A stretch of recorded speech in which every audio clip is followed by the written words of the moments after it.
Do you know that being intentional about creating your environments can be the secret to tons of success in lots of areas in your life? Well, let's talk about that and a ton more all on today's show. Let's do it. Your mind is a beautiful thing, but if left unattended, it can get ugly real quick. If you're not constantly curating the content your mind consumes on a daily basis, then your surroundings will dictate your daily thoughts, habits, behaviors, and actions. This show has only one goal: to leave your mind more beautiful than it was when you arrived. Welcome to the Beautiful Mind Show.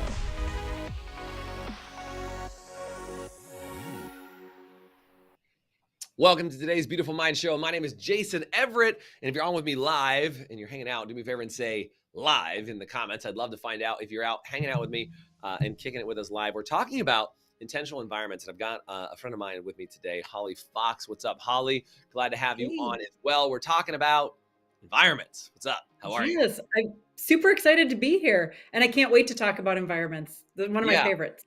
Yeah, we were just chatting, before we went live, we were talking about the environmental impact, and I don't mean environment like, glaciers melting. That's not what I'm talking about. We're talking about your environment as in like, what's the personal space you keep? And I want to start with a story that I think is really helpful to give some framework on this. Is when I was younger, I got my first car at 15 years old. I don't know when you got your first car, Holly. I got mine at, whatever it was, 15, 14, something like that. And what happened was I got a car that was like painted 5 different colors from underneath a tree that barely ran. And like, we got the car, I fixed it up, but like I got this thing painted. I installed the interior. I put all the, the seats, the carpet and the headliner and all, like, it was like, I babied this car. Like I literally put my hands on every piece of this car to rebuild it from scratch. And I remember feeling about this car that this was the first kind of environment that was my own. Like, when you're a kid and you live in your parents' house, like you've got a room and that's kind of your environment, but it's kind of like your parents' house and it's all this stuff. But the car was the first thing that I ever had in my life that actually felt like it was really mine, right? And especially since I had like literally scrubbed rust off the floor of this car, by the way. I'd scrubbed rust off the floor and like done all these things and put down like noise deadening stuff. So I could put my big speakers in. These are the things you do when you have a car when you're 15 years old. Right? Like I had done all these things to like deck out my car. When I finally had it and like could drive around, I had a bunch of rules. Like you can't have food in my car. You can't have drinks in my car. Like people would try and like set cups with condensation on top of my car. It was fighting words, right? Because I'm like, I buffed and waxed it. This thing was immaculate all the time. And what I realized is I was like, there was something that was learned inside of me at that point about the power to be able to control your own space and your own like energy and what you bring to things because you manage your environment. And so that car in its own little microcosm of the 4 seats that it had and seatbelts that existed for me, right? 4 or 5 seatbelts that were there, is that environment was truly mine. And I became the first curator of my own little environment, my own like biodome, if you will, right? Like my own little environment. Because again, my room was in my parents' house. It was not really that same space. It was a different level. My classroom I could go to was different. And so if you think about this in your life now, you've got your own little environments that you maintain. You've got your environment at work, your office space or your station or your area that you work from. You've got your car. You've got your house, right? What are some environments that you guys have in your world that you kind of are responsible for maintaining that space? Like it's your little bunker. What are the spaces that you maintain? I want to know what some of the spaces are. I gave you a couple. Tell me some of them. But Holly, I want to know, tell me a little bit about a space that you have. Do you have any sacred space? Do you talk to me about some of your bunkers, your own environments? Talk to me about that. Yeah. Well, it's interesting because we actually have a bunker in the front of our house that's like the adult one with like a gas fireplace, and it's got really cushy seats. And do you have plastic on any of the furniture? These are important questions. Pardon? Do you have plastic on any of the furniture? Is this a grandma? No. This is like cushy. This is not grandma. This is not your like, I was totally giving you a hard time. But yeah, okay. So you've got a front of the house adult bunker area. Yep. Yeah. Cool, and that's where like there's plants and there's things that are cool up there, and it is way more adult because we don't want to smell like a campfire. But here's the thing, in the back of my house, I have another bunker that's all for my teenage kids. where they have Mm, a fire pit and they've got the Adirondack chairs and they've got the love bistro that on lighting. that And chair. so it's got a totally different, more of a party vibe than Mm, it does in the front. The front's like at the end of my day, I get a cup of coffee and just chill out. And yeah, it's a totally different vibe when yeah. you go there. Yeah, so what I want you guys to catch out of this, and again, do me a favor, type in some spaces that you have in your environment. Type it into the chat if you're on with me, either live or if you're watching it later after the fact. It's all good. I still want you to type in. But I want to know, what are some places that you are very mindful of your space? And I think that so many people, when they have chaos in their life or when they have peace in their life, a lot of times it's reflective of their space. Like we talk about this all the time. It's like, if you were to look around me, you can't tell from where you are, but you don't know. Is my environment around me totally clean and clutter free? Or is it like Einstein's desk where crap's just plastered everywhere? Like, what does it look like? And if you're watching this or listening to this, you're probably in one of those environments right now. And I would ask you, like, what does your environment give you emotionally? What does your environment give you physically? Like, I have little elements in my environment. Like, I would say this: I try to stay relatively neat, but the reality is it probably gets messy. And I'm one of those people who like stretches out my mess and then I do like a deep clean. Like I'm talking like I polish things and then it's like perfect and then it like slowly progressively gets messy and then I polish the crap out of it. I'm a detailer. Like I used to detail cars. So I mean, as you can hear by my obsession with cars, I used to detail cars all the time. And the whole idea was that I love when spaces are detailed and they're perfect, but I know that I can't leave everything detailed all the time. So I usually like let it slowly decay and then clean it back to its the cleaner than anybody's ever made it. You know what I mean? Mhm. That's like my total environment. So what are some spaces you guys have? What are some things you do? Holly, give me some hot tips. What are some things that you've used to help detail a space or create a space that feels a certain way? What are some tools that you've seen? And I'll share some of the same. But what are some things that you've used to create elements of environment in your space? So it's what I use the space for. So for example, like when I'm at work, my space at work is all like inspirational things for work or things that will allow me to be really super creative. Like I don't have pictures of my family at work, to be honest Wait, with you you, don't like your family? I love my family, but they don't make me go into creative mode. They make me go into mom mode or, it's different. And like the music that I use in that space is very different than the music I use when I go to work out. So Yeah. like when I'm in creative mode, like I have coffee vibes on, or if I'm super high energy, then I put something that's super high energy. But things are bright, things are on my walls are very much creative for like work. Yeah, it's interesting. I've gone through like different iterations of my space at work. Obviously, you can tell like I've got like backgrounds that we use for different things. And as Mhm. you've been in my office, like I've got one wall that's like this like looks outside is this greenery background. I've also got my like dark like training list, my like introspective background. I've got my like thinking background. We have all these different backgrounds that are involved in the space, and then I can see the team. So I have my like business focus, which is where I'm looking at right now, so I can see my team and be in that business owner role. But I think number one, I want to talk about, if you guys want to write this down, is number one is what are the colors that you're using? You mentioned this earlier, Holly. Is what are the colors that you evoke? I've been on this like dark kick and I like this really moody dark. I've been really enjoying that space. And so all of my offices have been in this like moody, dark, reflective, almost like thinking space. I really want Mhm. that like that gritty leather chair that like it's soft, but it just seems like it's 100 years old. And like the smart people sat there before me. You know what I mean? Is like, I Mhm. want to be in that type of environment that allows me to really like be deep and contemplative and reflective and feel like you're in a study, right? I want to be in that type of space because part of it for me is I want to get myself in that mood, right? I want to get Yeah. myself in that mood. And it's like, if you do something like go and create like a Pinterest board and set up a mood room or something like that, you can start to curate and be intentional about the environments that you create so that when you step into it, instead of you waiting to get creative, to your point, Holly, Mhm. if you want to be creative in that space, then what are the things around you that you need to have to build creativity? I remember my first office that I really built out. My favorite thing in that office, because I was working running a sales and training coaching company, and like I really wanted, I was working on a global team, and I wanted to have a global perspective with everybody that I worked with, and so I put this giant world map in there, and I was working with about 45 people all over the globe. And so I put pins of all of my partners that I was working with all around the globe. So it constantly kept me in this like larger than life perspective, right? That was in one of my global offices. Like that's how I wanted to view it. I wanted to view it like global, because if you see the map, you realize like you're in this one little city and the rest of the globe is much bigger. You're like, man, they're so far away, but we can be so intimate.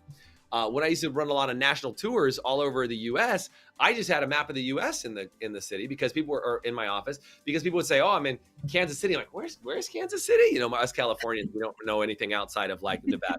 So it's like, where's Kansas City, and where's Stanford, Connecticut? Like, where's Pittsburgh? Where's Philadelphia? Where's whatever? And so like, I just needed to have a map that had as many cities listed on it as possible, so I could just get acquainted with it.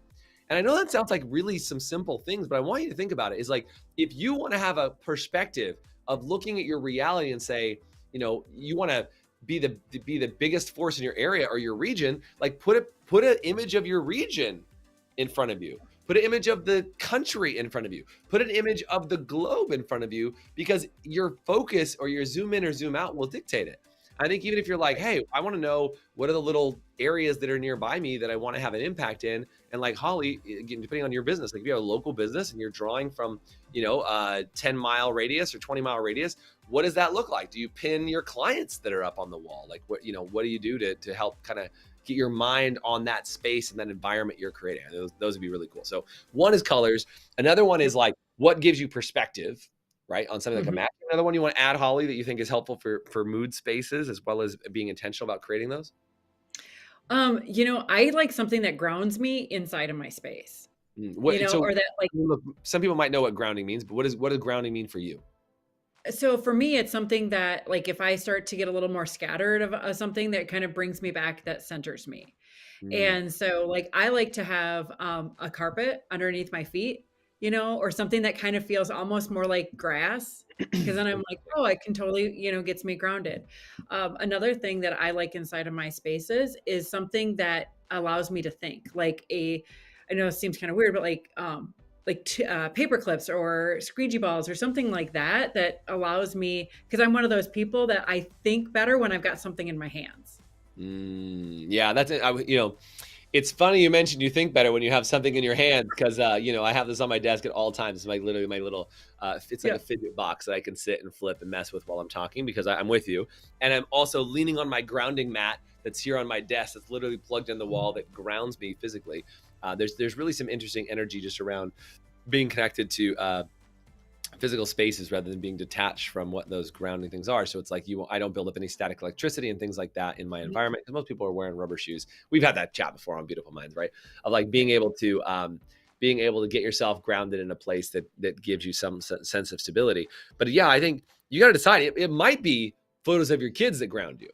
It might be having something that's like a fidgety toy type of scenario in your environment. It might be having, like I've got over here, like the books on the shelf that remind me of the things that I've studied, that help me, recall, oh yeah, I remember when I read that book, or oh, when I read that book. There's there's one book over here that I read that was really impactful for me, called Extreme Spirituality. And it really gave me some deep insights. But every time I see the cover of that book, it reminds me of the time, and I can think of like where I was listening to it, and when I read it, and what the experience I went through. Like that all is instantly available, because in my surroundings and in my environment.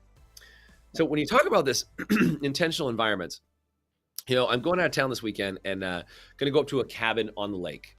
And I bring that up because I find that being intentional with where you go and the environments that you're in can be just as powerful for your rest and relaxation. Like I could go to San Francisco for the weekend and hang out, or I go to a cabin on a lake for the weekend. And I could go to a big lake like Lake Tahoe, where there's millions of people on the lake, or I can go to this little teeny private lake that literally has, I think it has 25 cabins on it. 25 cabins on a lake.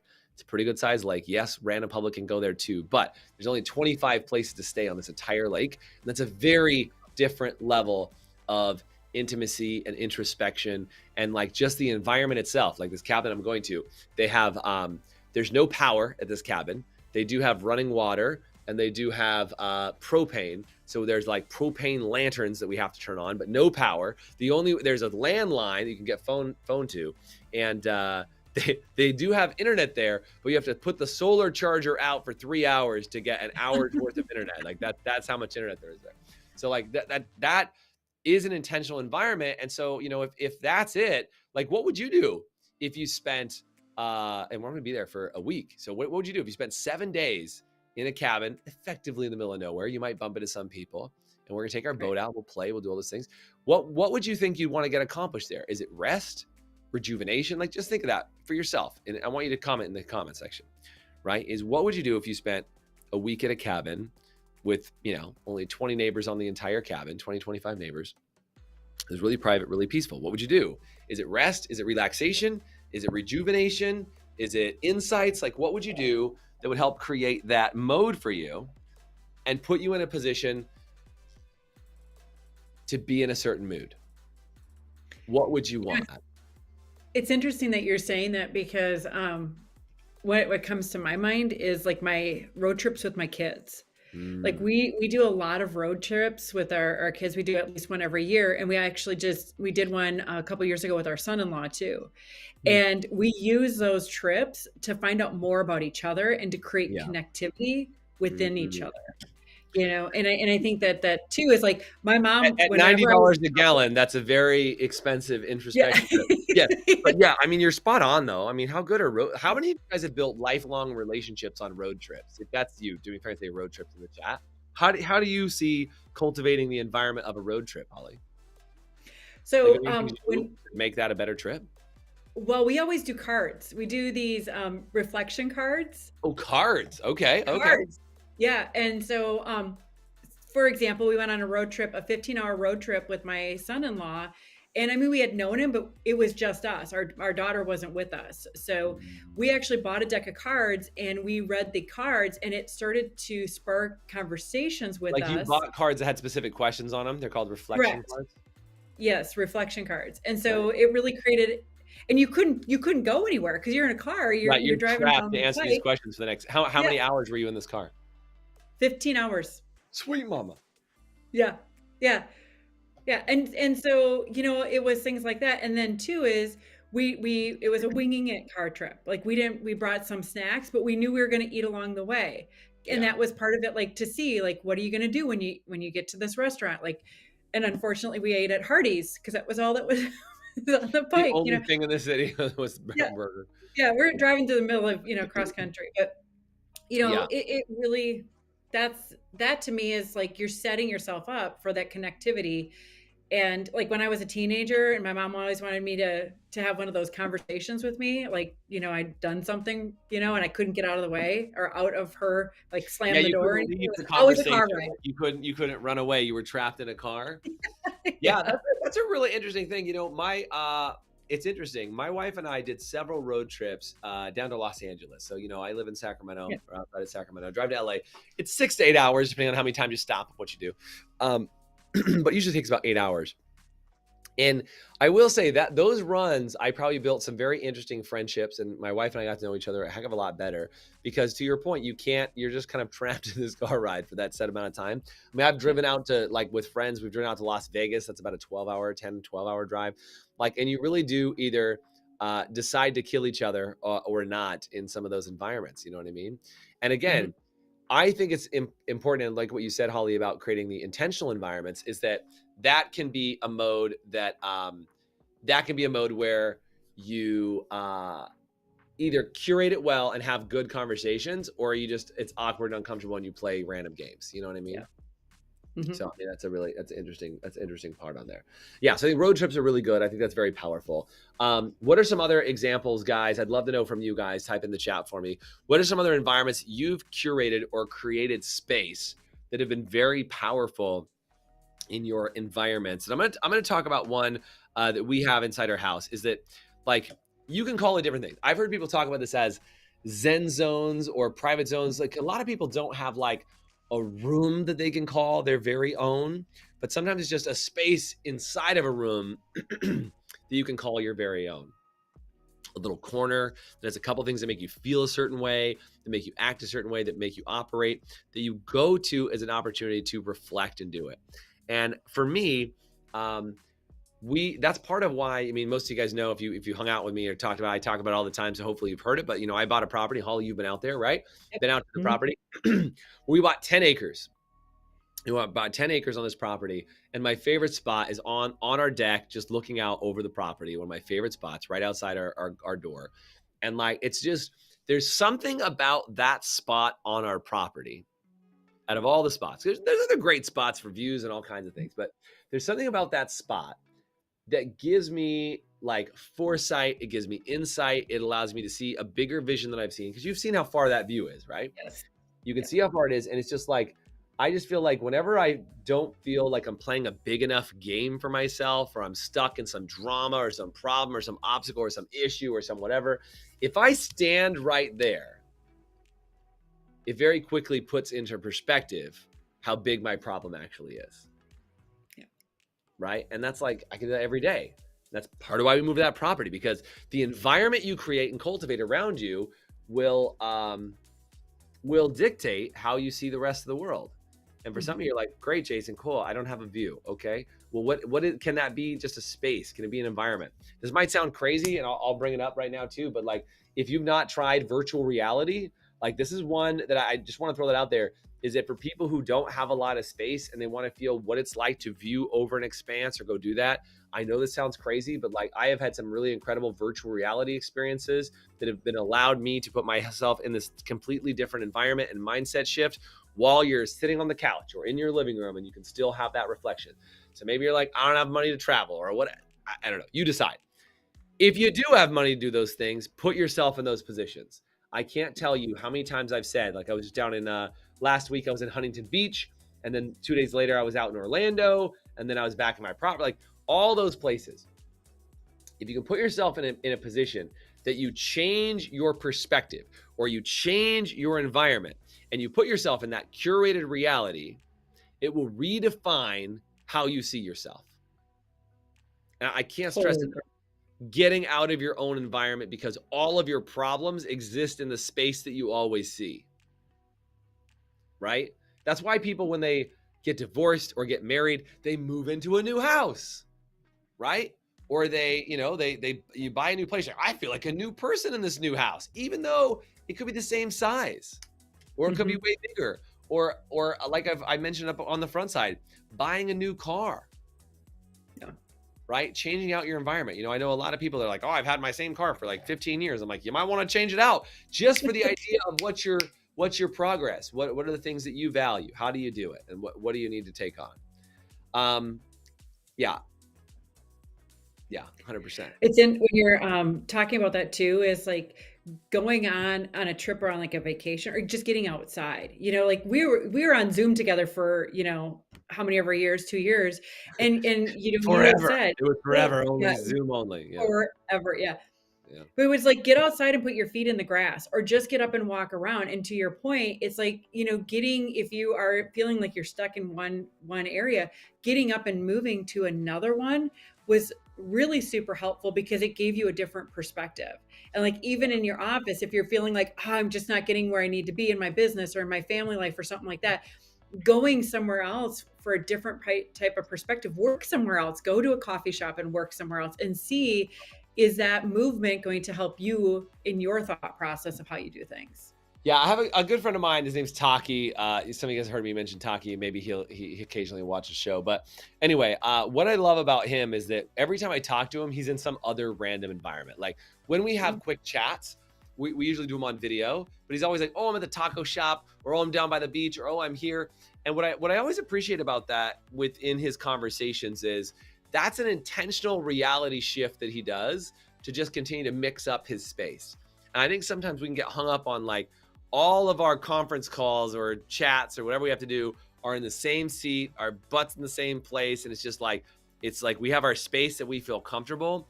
And I can't challenge you enough, man, to say, step out of your environment, encourage you to do something from your car, from a restaurant, while you're like, what can you do from a different space, and just try something?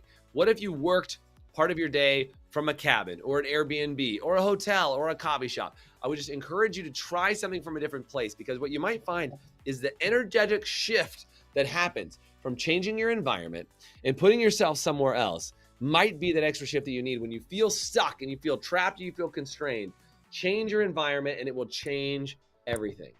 We are all energy, and the spaces that we create just as much energy for us. They either count for us or they count against us for the spaces that we're in. And so if you are not feeling great in your space, move spaces. That's the amazing things about us people, is we have legs and can walk, right? We can go different places. And even if you can't walk, you can be carried somewhere. Whatever you got to do, wheel yourself, hit your electric chair, go somewhere else. Like, get somewhere that will change up your environment, and you will change everything about how you operate. So guys, I hope this has been a good show today, talking about changing your environment. Change your environment, change everything. Be intentional with the environment that you keep, and it will absolutely change who you are and how you operate as a person. So I hope this has been a good show for you today. Thanks for hanging out on Beautiful Minds. And as always, Holly, thanks for being here today. Appreciate you. Thanks for having me, Jason. Bye guys. See ya. Thanks for joining us on today's show. If you want to get access to our 7-day Beautiful Minds Challenge, you can either comment below and just say 7-day, and I'll shoot you the information so you can get immediate access to that, or find me on any social media and just send me the message 7-day, and I'll make sure I get that out to you right away. And if you really enjoyed today's show, it would do me a huge favor if you went online, whether it was Spotify, Pandora, or iTunes, or any sort of podcast platform that you can find us on, and search for The Beautiful Minds Show, subscribe to our channel, and then make sure you give us a rating. Every time you give us a rating, it helps us get more eyeballs on our show and help more people have a more beautiful mind. Thanks again for joining us.